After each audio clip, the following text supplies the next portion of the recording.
Have you ever wondered what financial freedom actually looks like when you break free from geographical boundaries? My guest today manages $100 million across 109 countries and has built a business helping others create wealth without borders. But here's what fascinates me. He started at 18. He was furious about how complicated investing was made to seem. That frustration, it became his superpower.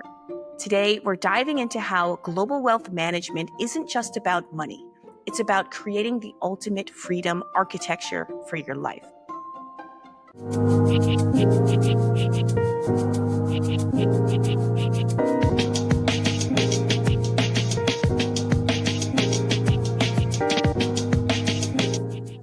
Hey everyone, welcome to the Jamilia Grier Show, where entrepreneurship meets self-discovery through a global lens. I'm your host, Jamilia Grier, and this show exists for those of you who know there's more to life than the path you're currently on, whether that's a job that drains your soul, or financial stress that keeps you up at night, or simply that nagging feeling that you're meant for something bigger.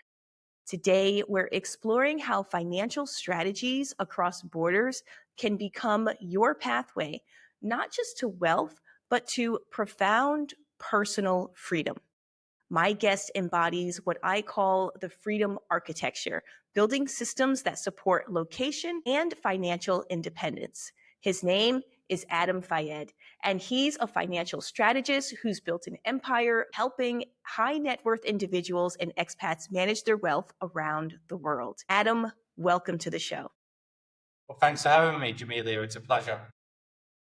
Adam, what really drew me to your story was the fact that you got into all of this financial strategy business when you became frustrated and irritated with the process. I think you described it as a frustration with why is it so complicated when people want to build wealth and they want to invest, and it's just made so complicated for the everyday person. And you decided to build a business helping people do that. I thought it was fascinating that you started out so young. You started out at 18 with your first investment account. Can you describe that experience to us? Yeah, so when I was 18, obviously I didn't have large amounts of money to invest, but I was curious about investing. I was studying finance at that time. And so, it's become much more common these days, right, for people to start investing early, just with small amounts of money because of the growth of online trading apps and so on. But what I did find is, obviously, because of compliance and legal stuff, the processes involved are very difficult in certain cases. And since I've got into the industry, I have kind of found that often compliance and regulation are used to blame, lack of good processes and so on. So I'll give you an example of that. Before COVID-19, most investment providers would say, we can't accept DocuSign or that kind of thing. We need it to be like pen and paper.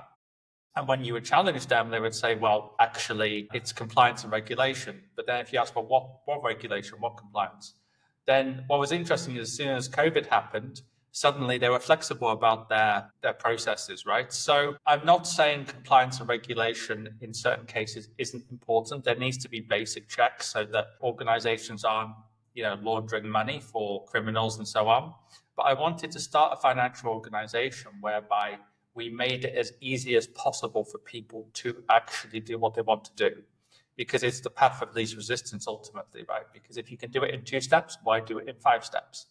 So basically, we've created a financial organization where with some of our providers, we can actually open up accounts usually within 24 to 48 hours. So that was one of the reasons I did that, is I did get frustrated by how unnecessarily bureaucratic a lot of the processes were in the finance industry.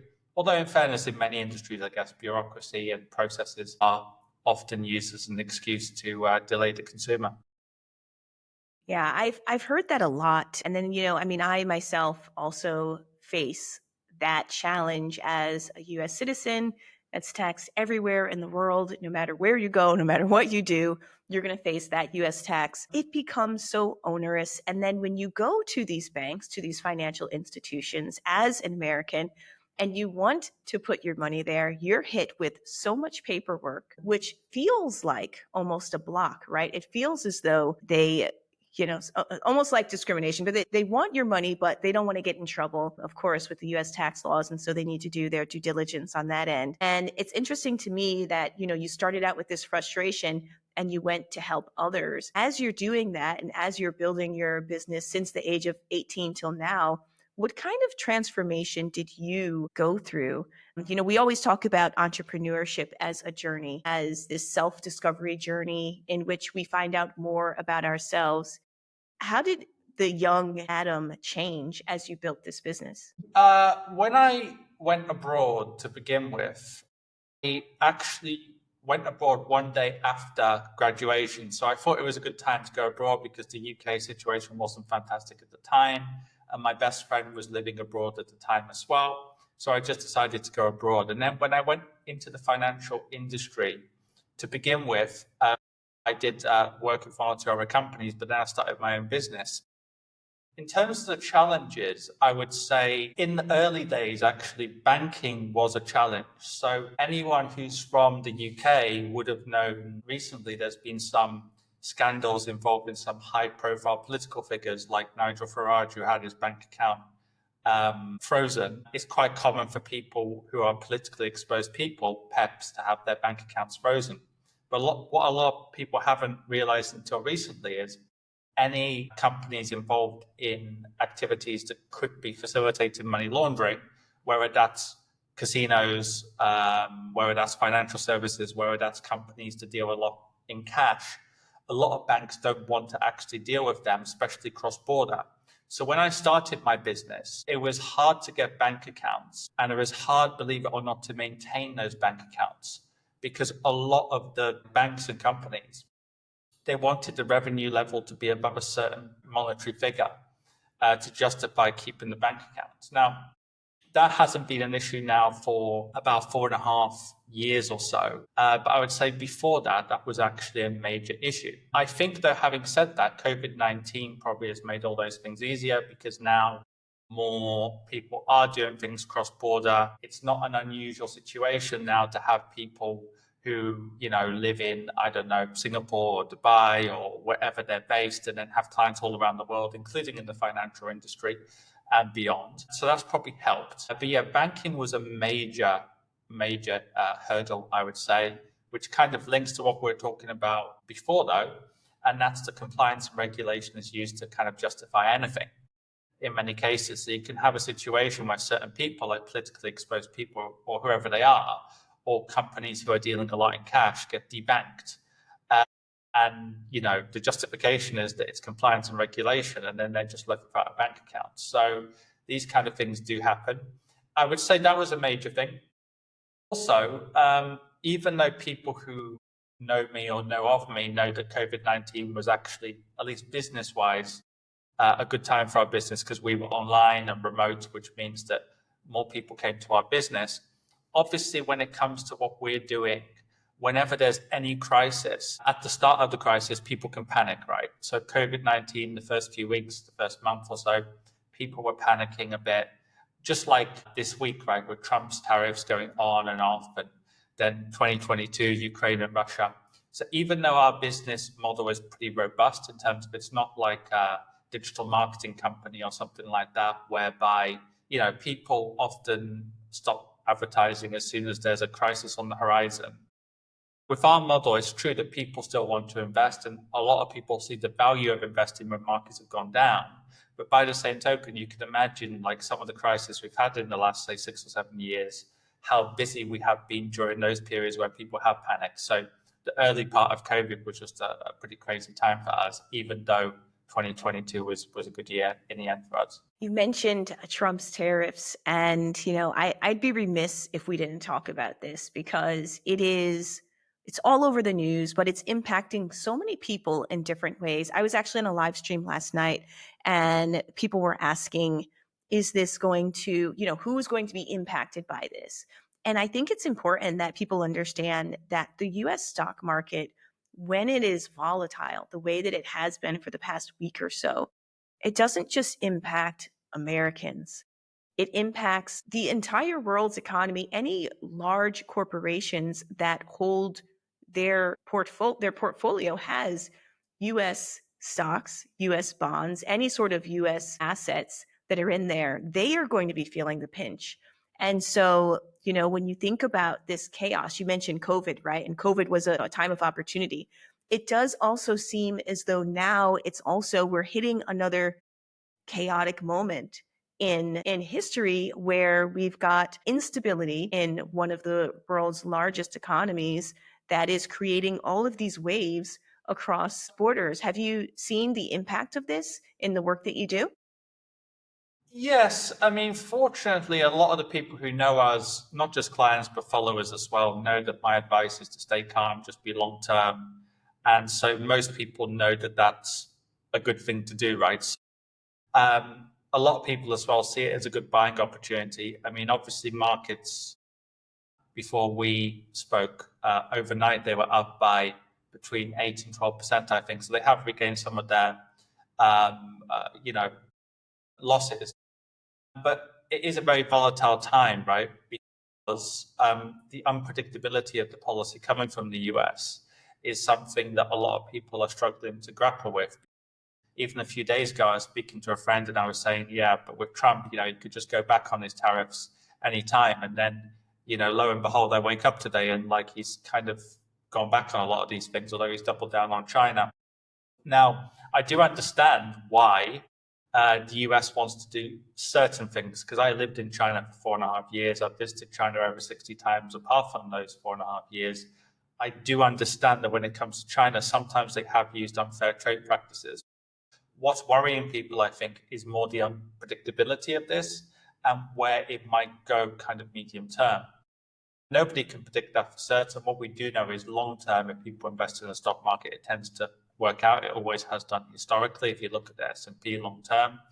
But what is interesting about what's happening as well is, there's a lot of speculation that, Trump's going to reduce taxes again for Americans, right? And if that happens, you could actually see a situation where sometime this year stocks are skyrocketing again, right? So I think it's that unpredictability. It's always there. It always will be there, right? There's always unpredictability in the world, but with the current US administration, obviously it's at a high, this kind of unpredictability, because things are changing on an hourly or daily basis right now.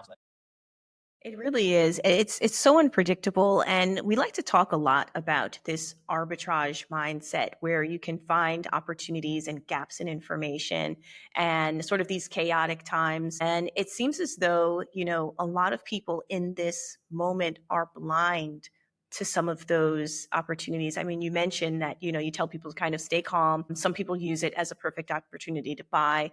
I also see that there's an opportunity to start a business or maybe reinvent yourself and to take more of a holistic look at what you've been doing previously. And I think that aligns a lot with the work that you do. I mean, when you work with people, do you often kind of talk about this location independent lifestyle and how to set up your assets and your life so that you have more freedom in terms of where you go and what you do?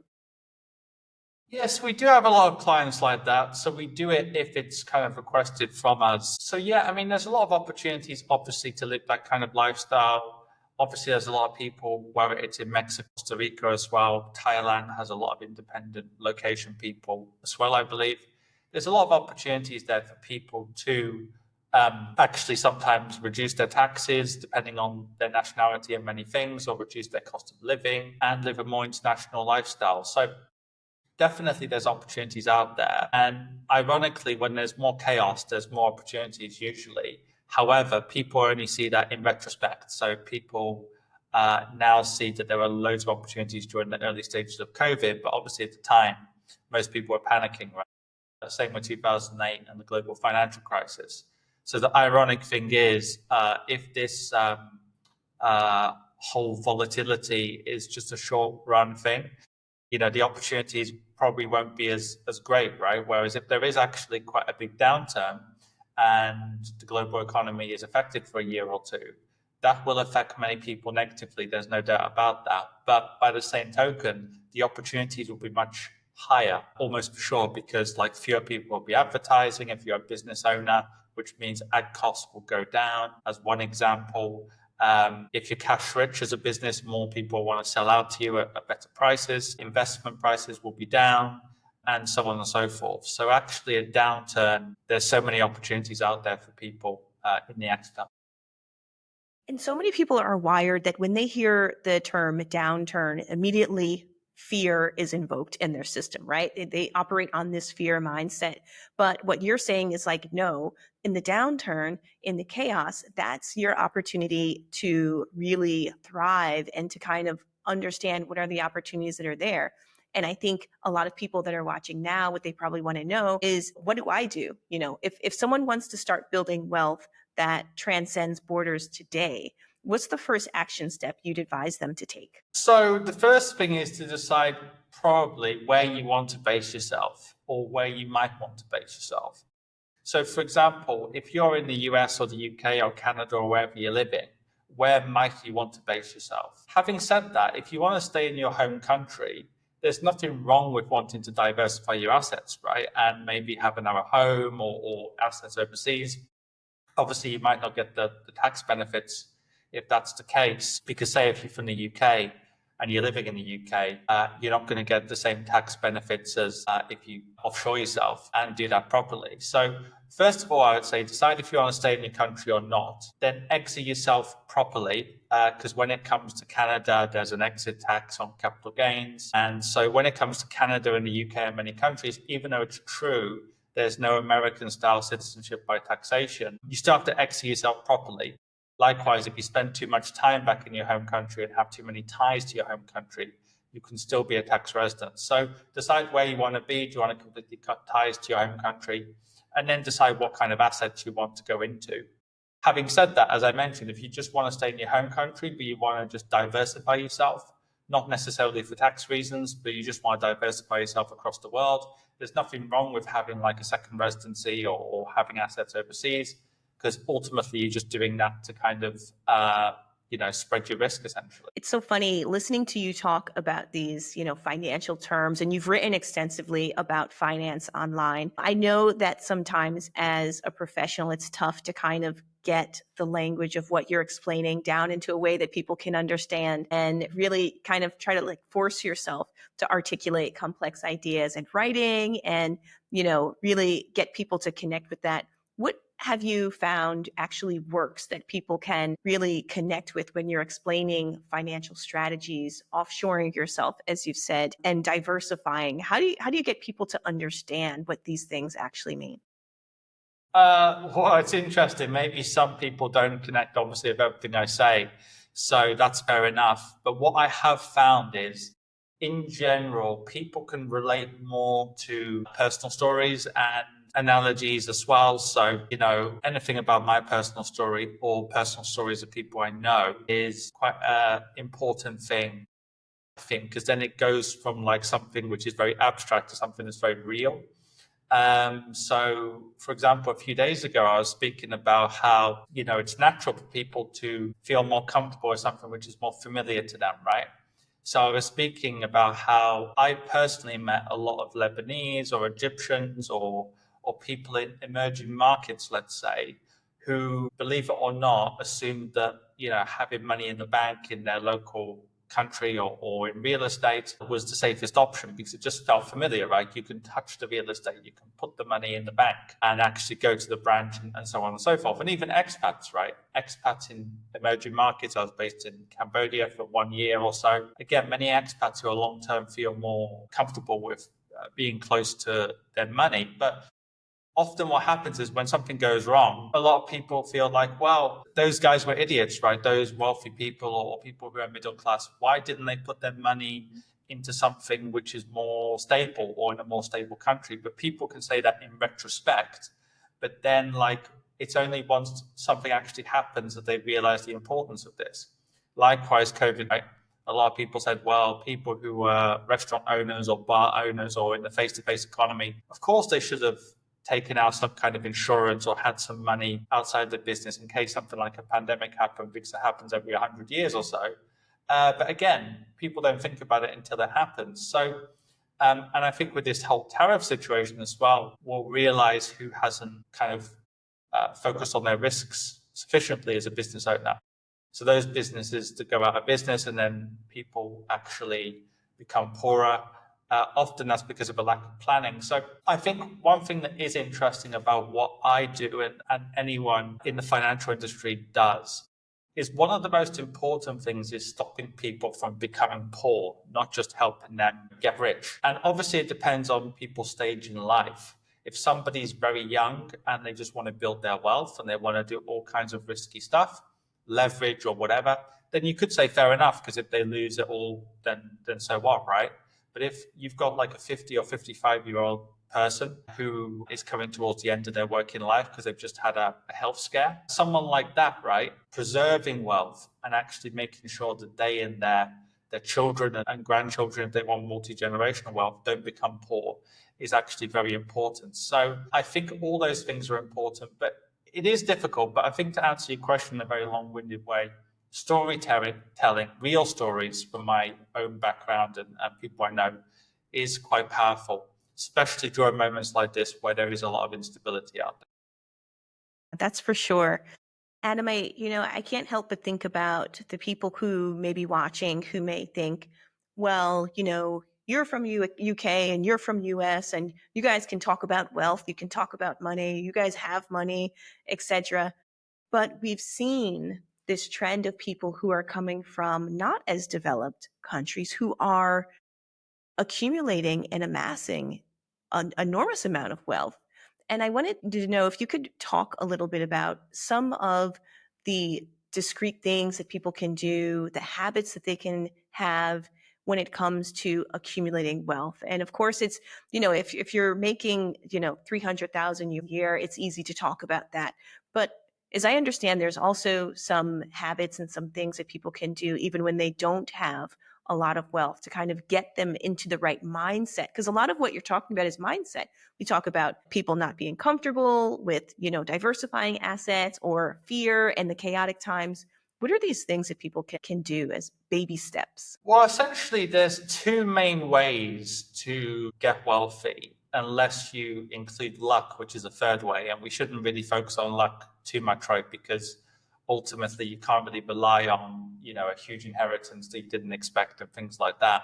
So the two main ways are getting rich slowly through investing in, say, the stock market and other assets. So let's say someone's got on average even $200 or $300 a month they can invest for the long term, and maybe they then increase it as they get older, and maybe if they get an unexpected small bonus or something, put that in. Often that is enough to ensure that person can actually get wealthy slowly because of the power of compounding. So, for example, Warren Buffett is one of the richest people in the world. And obviously, most people are aiming to be the next Warren Buffett. But what a lot of people don't know about Buffett is he only made his first billion at the age, I think it was 53, 54, 55, something like that, in his early to mid 50s. Had his first billion, and now he's got over 100 billion, despite the fact that A, his average returns have gone down, and B, he's given a lot of money to charity. So you might say, how's that possible? Well, it's just because he's lived for a very long time, right? And it's just compounded over time. And likewise, if we talk about a more down-to-earth example, there are many examples of people, for example, who have died with like $7, $8, $9, $10 million estates. And they were like cleaners and things like this. And you might say, well, how's that possible? Well, oftentimes they just bought assets like decades ago, and they just held for the very long term.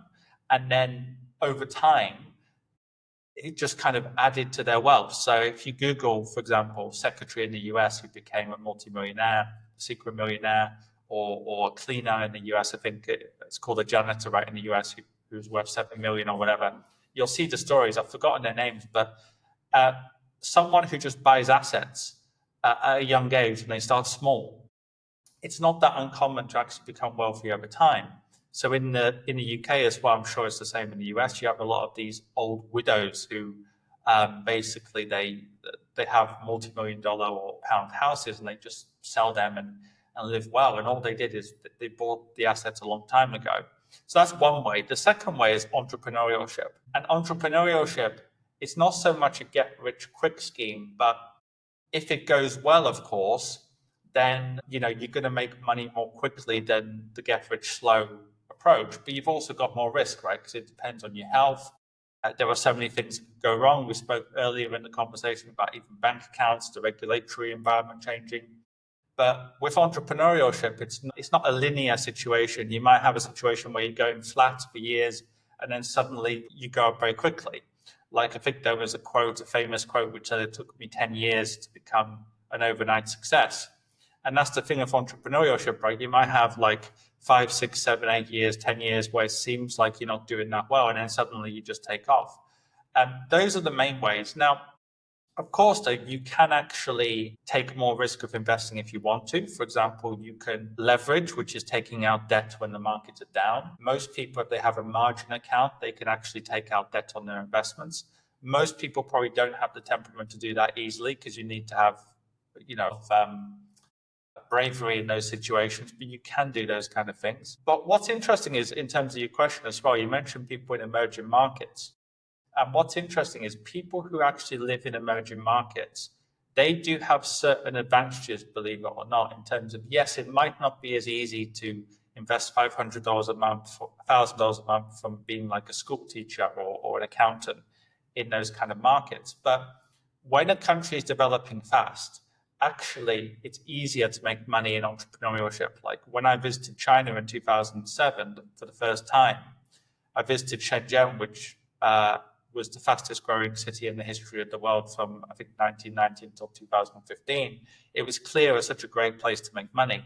And likewise, what I see at the moment is in those markets like the Nigerias and certain other places, nothing's ever easy. Otherwise, everyone would do it. But it's much easier in certain cases to make more money because there's less competition. Things are growing really, really fast as well, which compounds. So actually, people who are living in emerging markets, whether they're locals or expats, they do have opportunities as well as negatives as well. You know, we had Jim Rogers on the show about a month or so ago. And Jim Rogers, of course, author of Investment Biker. He's co-founder of the Quantum Fund, world-renowned investor. And he talks about this idea that when other people are not entering certain places, when other people are fearful, that's your sign to kind of go in and explore. And then kind of like we mentioned, find out what the opportunities are. And you mentioned Nigeria. Now so Black American, had never had visited the continent, have never been to any country in Africa, but since coming to Dubai and with my business, ByteBow, where we focus on tech and tech ed, Web3 stuff as well, I realized that there's so much opportunity in Nigeria, particularly even for things like tech education. We're launching a program now called the Campus Ambassadors, where we're looking to educate students on campus about blockchain and cryptocurrency. And honestly, Adam, the demand is huge. It's like an ocean of opportunity. Most people, and of course I'm saying it on the show, of course people won't listen, but most people look at that and say, oh, it's not, it's not stable. It's not the market, it's not the place. Well, people said the same thing about Dubai decades ago, right? And said the same thing about Saudi decades ago. And so look where they are now. And I think you're absolutely right. It's these places, these emerging and developing markets where you can apply these entrepreneurial skills and have a huge sort of a multiplier effect in terms of growth. And people should certainly look to that. And I think I'm in the second bucket. You mentioned the slow savings. I worked as a lawyer for 15 years, tried that. And I was like, this is okay. I guess I'll be fine by time of retirement. I'll be good. But I'll be 65. I don't want to enjoy it at 65 things now, and I think a lot of people are starting to look at that and say like, well, I mentioned 65 because in the US, our 401k, you can, access that after you're 65.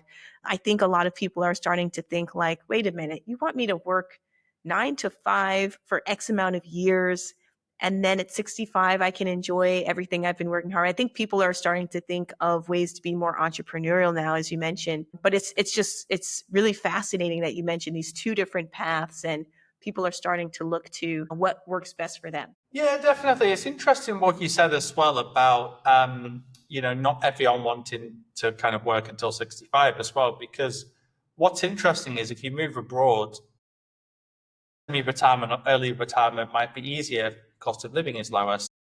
There could be a lot of people out there who are, for example, asset rich, not even in a large way, like they might not have multiple millions, but they might have enough, who might be in their 40s, for example. And for them, if they were able to retire tomorrow or semi-retire tomorrow or next year, they might actually like that if possible.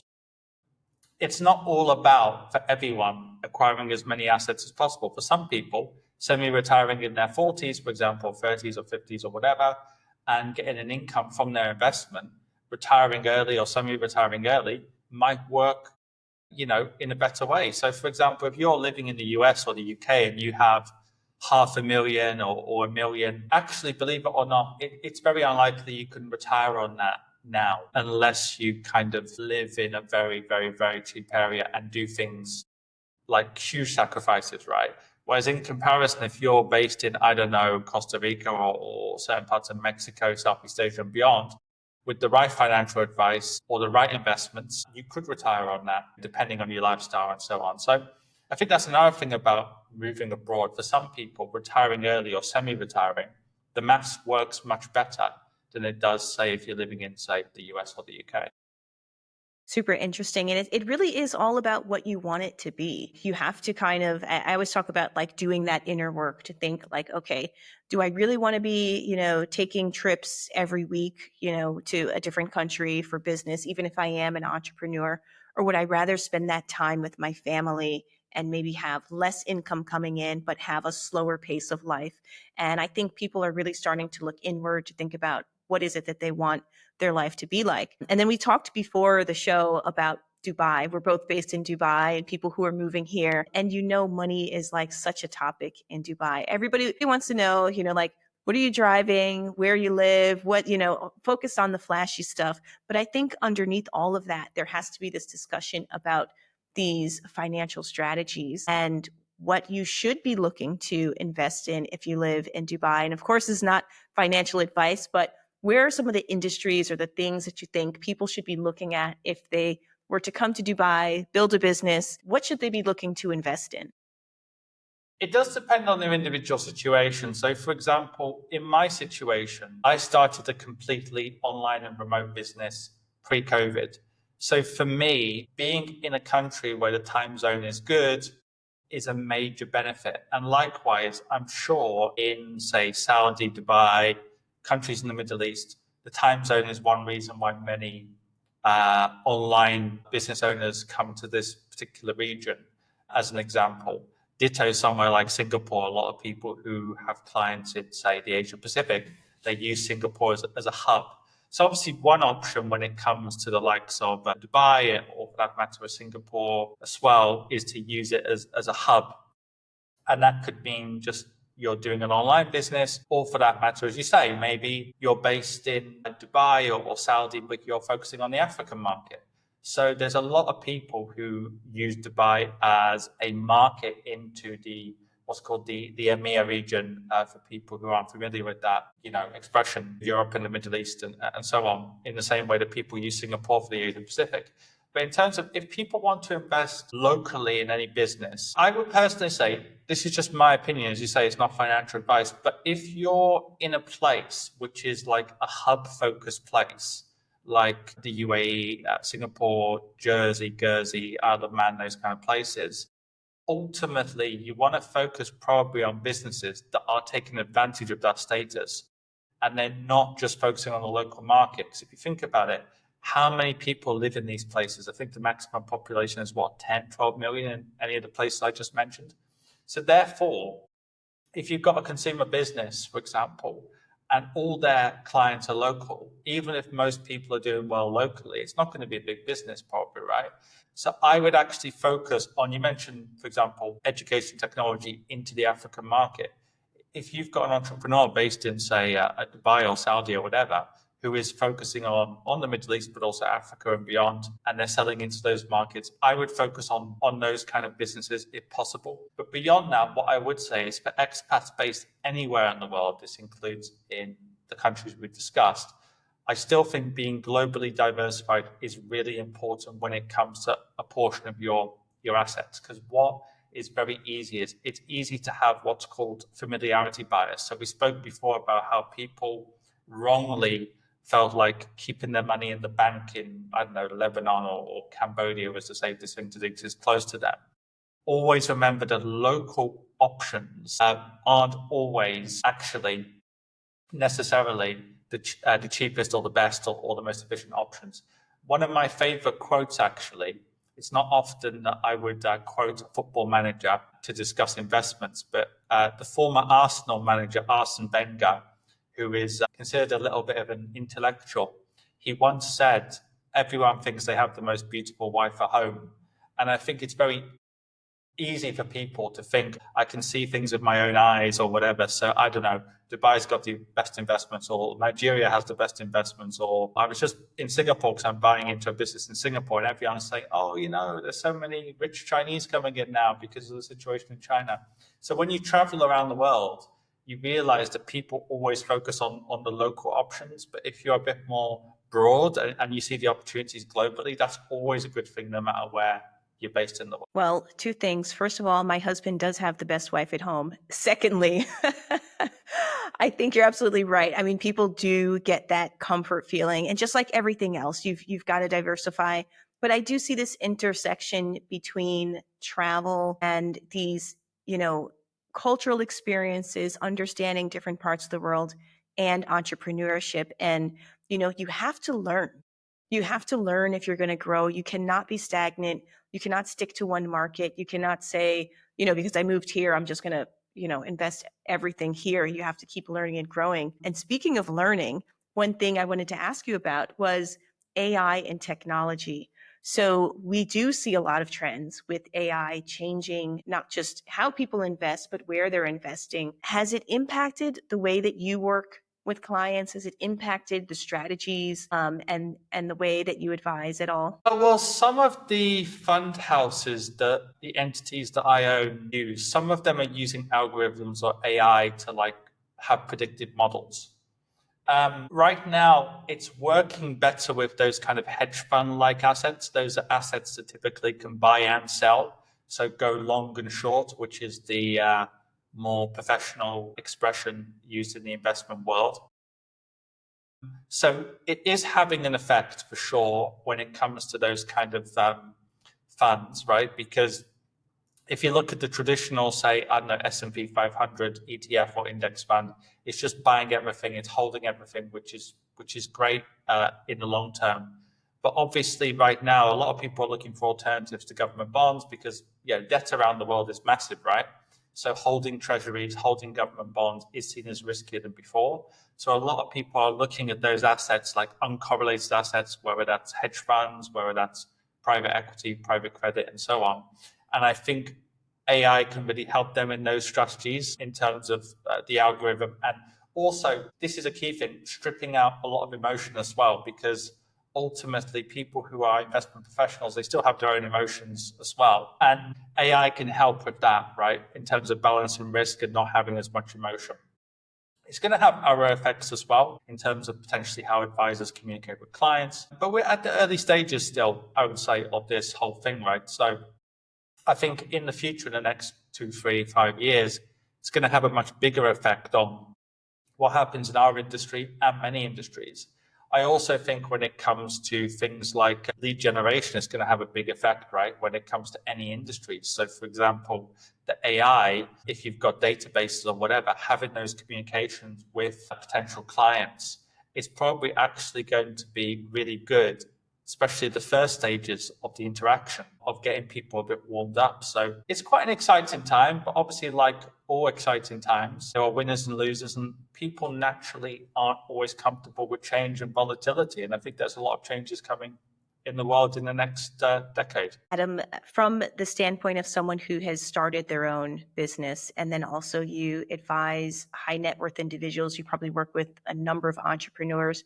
What would you say to someone who's watching that maybe is considering moving abroad and starting a business or taking on some of these global strategies that we talked about? Yeah, I mean, the first thing I would say is probably look at your existing model, right? Because let's say if you've got, I don't know, a YouTube channel or something which is very portable, maybe the easiest way for a lot of people to start is actually from your home country already be globally diversified in terms of your client base, because that way it becomes easier to move abroad. So for example, if you're, I don't know, a UK entrepreneur who has sold courses online, or you've got your own YouTube channel or whatever it is, it's very easy to move your business. Obviously, you'd have to take formal tax advice, ideally tax or legal advice, and then decide where to incorporate. But that would be the first thing. If you can make your business as portable as possible,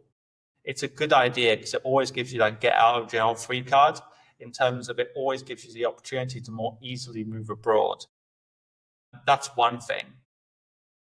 And then beyond that, if you don't have that kind of business where you can easily move abroad, just decide what you want to do. So some people assume that like all their clients will leave them because they're moving location, but I think that's becoming less the case now. And also often you don't necessarily even need to change your structure. So for example, for Americans, and again, this is obviously not tax or legal advice, because I'm not a tax or legal person, but from what I've understood, if you have an LLC company as an American and you move abroad, provided that the people or you aren't actually doing the tasks in America, then basically an LLC is a very tax efficient structure abroad. So for example, if you're an American who lives in the Cayman Islands or Dubai, for example, or another very, very low tax jurisdiction, even if your clients are based in America, provided you aren't conducting the business physically in America, the US government will actually not apply a tax to you for those transactions. Now, obviously, the devil's in detail, but the point I'm making is you shouldn't necessarily think that you have to change your structure. I would say for a British person or someone from most countries, often offshoring yourself and your assets and your business is the best way to go. But for Americans, because of the taxation system, citizenship by taxation, and also the way that the US government seemingly wants to protect, let's say, commerce, it seems like for many Americans, you have to think a bit more carefully about what to offshore and what not to offshore, if that makes sense. But obviously for Americans as well, sooner or later, and this includes green card holders, the whole citizenship thing becomes a bit more of an issue. Obviously, giving up your citizenship is a massive step. But for those people who weren't born in America, who don't necessarily have the same, let's say, allegiance, probably looking at that issue makes sense if you're high net worth. So I believe the former co-founder of Facebook, Edward Swarin, the Brazilian guy who founded Facebook with Mark Zuckerberg, he gave up his US citizenship. I think Tina Turner did as well, and there's about 5,000 or 6,000 Americans who do it yearly, but it's a big step. But if you weren't born in America and you came to America when you were 10, 15, 20 or so, and then you've made a lot of money and now you're going to go back offshore, I would seriously look at the whole citizenship thing as well, because it might make your life easier. But obviously, as I said, that's a big step as well. So the key thing is, I would say, look at your structure. That's really important for your wealth and your business. Because another thing is, for British people now as well, now that the inheritance tax rules have changed, it seems like if you're a long-term British non-resident taxpayer and you offshore your assets, now you don't need to pay inheritance tax. Whereas before, for British people, you did. But if you leave assets in the UK, even though you don't have to pay income tax on a lot of income, like employment income if you're living abroad, you could still face that inheritance tax liability. So you could have a situation where you've got British people overseas who have lived overseas for 50 years, but they've kept property in the UK, and then when they die, their beneficiaries face a huge inheritance tax bill, right? So I think the bottom line is, when it's for your business and individually, look at your structure and what works for you. And not just in terms of tax, also convenience. You have to ask yourself, do you really want a situation where you're getting calls from, I don't know, a real estate agent saying, oh, we've got a problem with your tenant today, or something like that. So when it comes to your assets and your structure, also ask yourself, how much hassle do you want from that structure as well? Yeah, and I'm certainly the one that wants the least amount of hassle when it comes to those things. Adam, I'd like to put you through a rapid fire question sequence here. I love to do this, just to ask questions, and then you give me the first thing that comes to your mind, any unfiltered thought. You up for it? Sounds good. I'll keep my answers succinct then. Okay. What is the most underrated financial advice? Focus on return on investment adjusted for time and convenience and hassle. The book that transformed your thinking about wealth is? You're putting me on the spot here, aren't you? The Millionaire Next Door is something that comes to mind. The personal habit that's most contributed to your success is? I would say risk taking, in particular, understanding that I think it was Jeff Bezos who said this. Most of the big returns come from betting against conventional wisdom. However, conventional wisdom is usually right in most circumstances, but it's not always right. And so another way of putting this is doing normal things will lead to normal results. Doing abnormal things will lead to abnormal results. The moment you felt truly free for the first time was? Financially free, I would say probably 3 or 4 years ago or so, when I realized that my personal assets and also recurring income from my business was enough, even if there was an absolutely massive downturn that lasted for years. I would say that was probably the moment I felt free. If you could teleport to any place in the world right now, where would it be? Anywhere in the world? That's a good question. I would say somewhere that not many people have been. Probably either somewhere like Antarctica, although I don't like the cold, but I think it would be good to go there. But actually, now I think about it as well, somewhere like Tanzania, because I went on a safari just over a year ago. It was absolutely incredible, to Kenya and Uganda. But I would say the Serengeti, maybe in Tanzania, would be one place that would come to mind as well. That sounds amazing. That's on my list too. Adam, where can our viewers connect with you and learn more about your work and what it is that you do? Yeah, so you can go on adamfayed.com, which is my main website. You can also go on LinkedIn as well, type in my name. It'd be great if you let me know you came from this channel. And those would be the two main ways you can connect with me. Adam, thank you so much for being on the Jamilia Grier Show. It's been an amazing conversation. Thanks for having me. And for those of you that are watching, if today's conversation sparks something in you, remember this: the journey to financial freedom isn't just about money. It's about discovering who you become in the process. As Adam has showed us, sometimes that is what makes the difference. Take care, everybody.